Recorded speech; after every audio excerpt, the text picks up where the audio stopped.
In today's video, I'm going to be showing you how to get this brand new exclusive Shopify offer. Now, this offer actually allows you to try out Shopify for completely free for 3 days. And then after that, if you wanted to continue your plan, you can get your first month for just $1. And as well as that, you actually get $50 to use for free in the Shopify App Store. Now, in order to claim this exclusive deal, I'll actually include a link in the video description down below, as well as the comment section, and you can click that link to get taken to this page.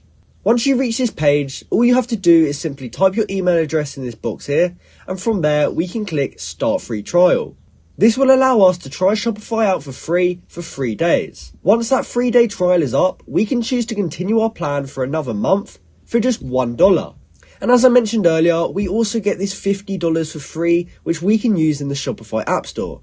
Because if you weren't already aware, some Shopify apps are actually paid. So this is the perfect plan for you if you're a small business trying to get started with not a lot of capital. So as I mentioned, simply enter in your email address in here and click Start Free Trial. Once you've done that, you'll get taken to a page like this, and you can start building your Shopify store today without even having to enter in your credit card details. So that's how you can get the Shopify free trial with app credits. I hope you found this video helpful, and if you did, please comment down below to say it helped you out. Thanks for watching.